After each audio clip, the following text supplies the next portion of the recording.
Hello everyone. बेटा I think पिछली video को आप लोगों ने अच्छे से स्टडी कर लिया होगा कि पिछली वीडियो में मैंने डिस्कस किया था कि है कैसे हम किसी पॉइंट के कोऑर्डिनेट्स को लोकेट करते हैं इसमें रेक्टेंगुलर कोऑर्डिनेट सिस्टम के अंदर। तो फिर मैंने कहा था कि आप लोग एज सेंटर पॉइंट के कोऑर्डिनेट फाइंड आउट करना, तो उसमें आदित्य का आंसर आ गया है। उसको वेरीफाई करके बेटा मैं रिप्लाई दूंगा। आपको फिर से कॉन्ग्रेचुलेसन, आप बहुत अच्छे से काम कर रहे हो, इस प्रकार काम करते रहो, है ना। अब हम वीडियो को आगे बढ़ाते हैं ज़्यादा टाइम वेस्ट ना करते हुए। अब देखो, जो बच्चे सीख रहे हैं बिल्कुल लगन से सीखते रहें। आप लोगों को बहुत मजा आने वाला फिजिक्स में। आप लोगों को का ये जो सब्जेक्ट है फिजिक्स बहुत इंटरेस्टिंग सब्जेक्ट होने वाला है, क्योंकि आप लोग चीज़ों को सीख के करोगे ना तो मजा ही लगाएगा आप लोगों को। अब देखो, मैंने पिछली वीडियो में एक एग्जाम्पल शो किया हुआ था। आप यूनिट फर्स्ट स्टडी करोगे जो +2 के बच्चे हैं, और आपको अगर कोऑर्डिनेट्स की नॉलेज नहीं होगी तो आप इन पॉइंट को लोकेट नहीं कर पाते हो। अब आप लोगों को अच्छे से उन पॉइंट को लोकेट करना आ गया है, तो इस पॉइंट को हम आसानी से क्या कर सकते हैं, लोकेट कर सकते हैं। कि एग्जामिनर कहेगा कि 4 चार्जेस रखे हैं और किसी एक चार्ज पे बाकी रिमेनिंग चार्ज की वजह से एक आप नेट फोर्स बताओ कितना आएगा। ऐसे क्वेश्चन पूछे जाते हैं एग्जाम में। तो देखो, हमारे पास में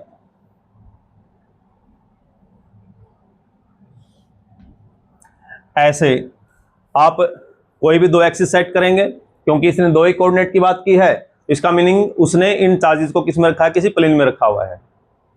तो यहाँ पे आप अपनी मर्जी से, मैंने कहा था कि किसी भी एक्सिस को अपने अकॉर्डिंग आप सेट कर सकते हैं। तो मैं इसको एक्स एक्सिस बोल रहा हूँ, इसको वाई एक्सिस। मैंने बता दिया था कि जब इन एक्सिस को हम राइट हैंड कोऑर्डिनेट्स के अकॉर्डिंग सेट करते हैं तो आप इनको एंटी क्लॉकवाइज डायरेक्शन में साइक्लिक ऑर्डर में सेट करेंगे कि पहले एक्स, फिर घड़ी की सुई की विपरीत दिशा में, जिसको बोलते हैं एंटी क्लॉकवाइज डायरेक्शन।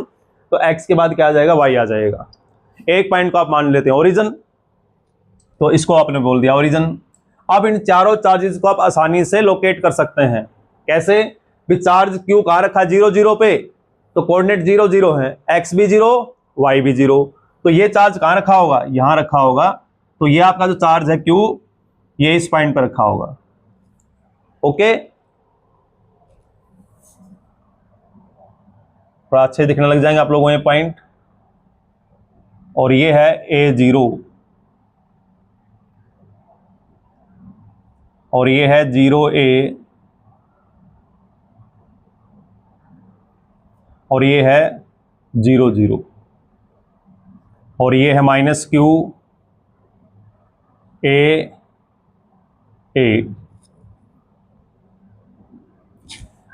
अब Q को लोकेट कर दिया 0 0 पे। अब -Q कहां है, 0A। अब वो कह रहा है कि x तो 0 है, x क्या है 0, लेकिन y के लोग कितना मूव करना पड़ेगा, a। तो y के लोग मूव करेंगे तो x यहां पे, अगर मैं ये लेंथ a मान लेता हूं यहां से यहां तक की, तो ये जो पॉइंट है, ये पॉइंट आपका क्या होगा, 0A। तो इस पॉइंट के मैं कोऑर्डिनेट भी लिख देता हूं, शो कर देता हूं। ये जो पॉइंट है वो 0A है, और यहां किस चार्ज को पुट करना हमने, -Q। किसको पुट करना, -Q को। तो -Q को यहां पुट कर दिया मैंने इस पॉइंट के ऊपर। अब आते हैं इस पे, वो कहता है इस Q को कहां पुट करना, A0 पे। अब x A है तो x के लोग A मूव करना है हमने, और y क्या है 0, तो y के लोग कोई मूवमेंट नहीं लेना है हमने। तो इसका मीनिंग y 0 है, x कितना A, तो x के लोग आप A मूव करोगे, तो x के लोग A चल के गए। तो ये लेंथ A है यहां से यहां तक की, और इस पॉइंट के जो कोऑर्डिनेट है वो A0 है।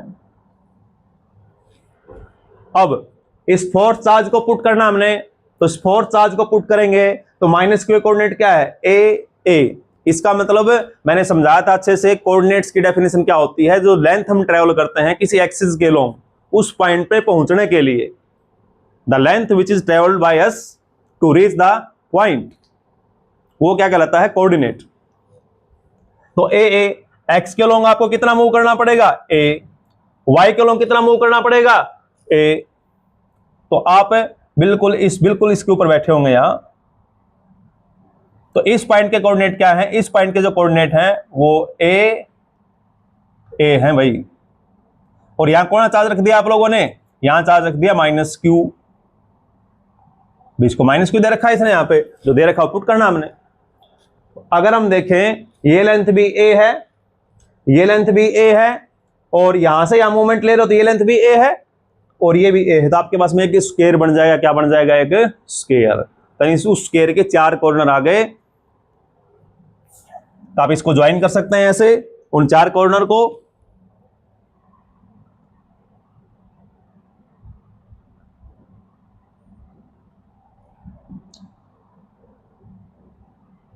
ये अब मैंने कहा था 26 लेटर अपने पास होते हैं, 26 लेटर। अगर आप स्मॉल लेटर लेके चलोगे तो स्मॉल ए लिखना पड़ेगा, लेकिन स्मॉल ए हम लेंथ से दिखा रहे हैं इसलिए हम कैपिटल लेटर लिखें। अब वो जो स्क्वायर है उसके 4 कॉर्नर अपनी मर्जी से पी क्यू आर एस ले सकते हो, आप लोग अपनी मर्जी से ए बी सी डी ले सकते हो, तो कोई क्रैमिंग की जरूरत नहीं होती हमें, अगर चीजों को हम समझ के कर रहे हैं तो। अब देखो यहाँ पे इस पॉइंट को मैं क्या बोल सकता हूं, इस पॉइंट को बोल सकता हूं ए। मैंने भाई इस पॉइंट का नाम तो ओरिजिन ही है, चलो ओरिजिन दे रखा है तो ओ ही मान लो, ये पॉइंट तो अपना ओरिजिन है। इस पॉइंट का नाम दे देते हैं ए, इस पॉइंट का नाम दे देते हैं बी, और इस पॉइंट का नाम दे देते हैं सी।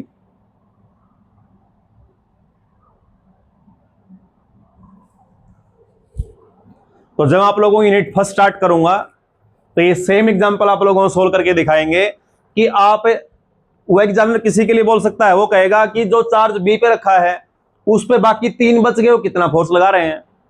वो कह सकता है जो चार्ज सी पे रखा है उस पे जो 3 बच गए वो कितना फोर्स लगा रहे हैं। वो कह सकता है जो चार्ज क्यू पे रखा है उस पे जो 3 बच गए वो कितना फोर्स लगा रहे हैं। वो कह सकता है कि ए पे जो चार्ज रखा है बाकी 3 बच गए उस पे कितना फोर्स लगा रहे हैं। तो ऐसे न्यूमेरिकल में कोई कंफ्यूजन नहीं होगा बिल्कुल भी, आप हर एक चीज को बिल्कुल एक्यूरेटली फाइंड आउट कर सकते हो बिना किसी कंफ्यूजन के। तो इसलिए फिजिक्स को अंडरस्टैंड करके बढ़ना बेटा बहुत जरूरी होता है, और ऐसे ही आप लोग अच्छे से काम करते रहें। अब अपनी वीडियो के अंदर, जैसे ये तो एग्जांपल है डिस्क्रीट डिस्ट्रीब्यूशन का। किसका एग्जांपल है? डिस्क्रीट डिस्ट्रीब्यूशन का। अब मैंने कहा था ना कि इस वीडियो में जो हम नेक्स्ट वीडियो में लेके आ रहा हूं, किस पे लेके आ रहा हूं? लेंथ एलिमेंट पे, सरफेस एलिमेंट पे और वॉल्यूम एलिमेंट्स पे। क्यों इनकी हमें जरूरत पड़ रही है, क्यों हमें लिमिट्स की रिक्वायरमेंट है? तो जब आप बात करेंगे कंटिन्यूअस चार्ज डिस्ट्रीब्यूशन की, एक होता है डिस्क्रीट चार्ज डिस्ट्रीब्यूशन, एक होता है अपने पास में कंटिन्यूअस चार्ज डिस्ट्रीब्यूशन।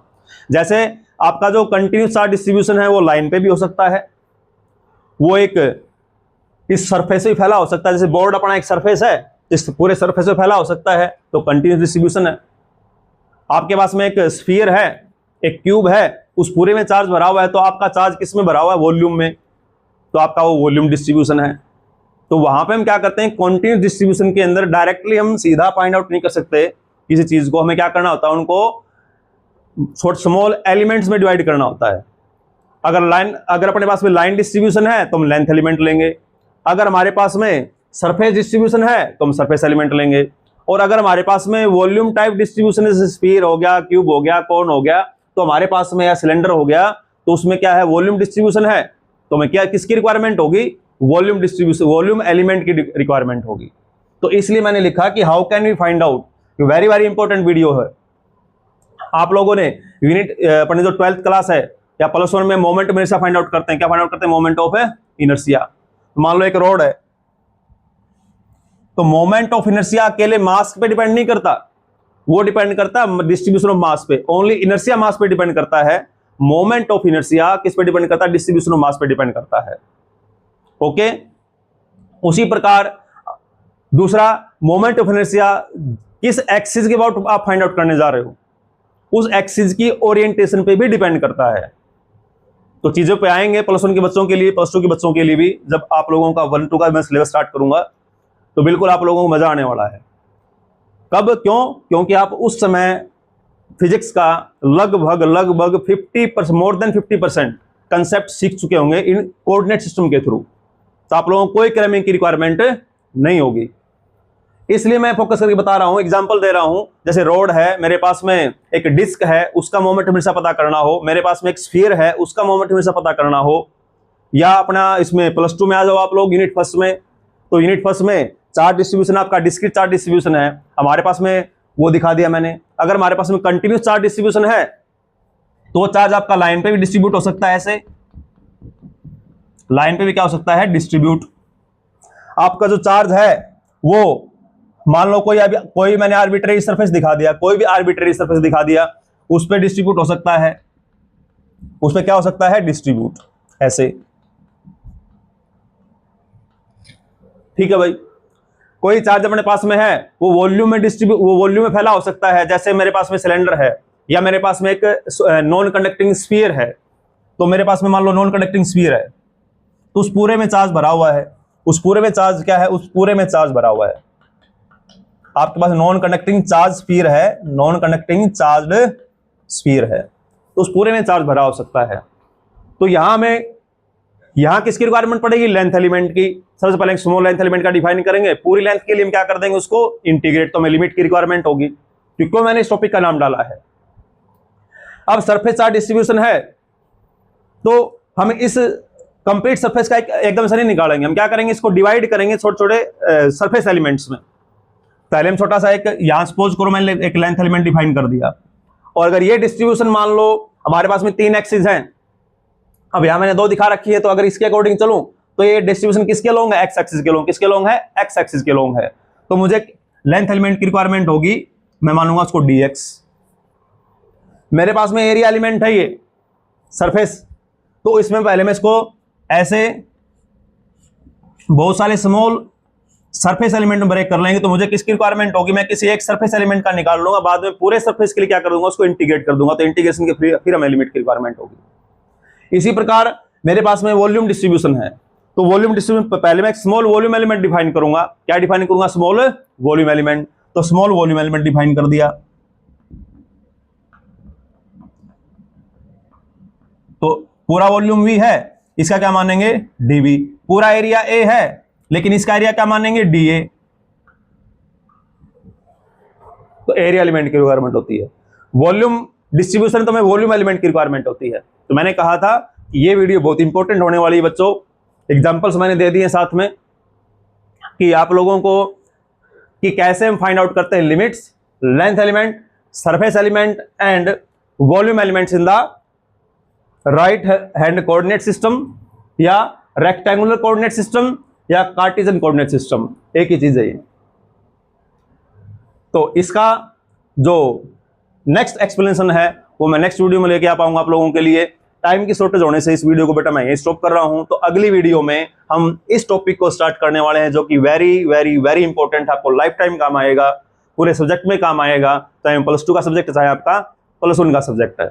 जो बच्चे नीट की, जेईई की तैयारी कर रहे हैं, जो बच्चे नेट की प्रिपरेशन कर रहे हैं, जो बच्चे किसी भी कॉम्पिटिटिव एग्जाम की तैयारी कर रहे हैं, सेट हो गया, चाहे एनवीएस हो गया, चाहे केवीएस हो गया, हर किसी के लिए ये वीडियो वेरी वेरी इंपॉर्टेंट होने वाला है।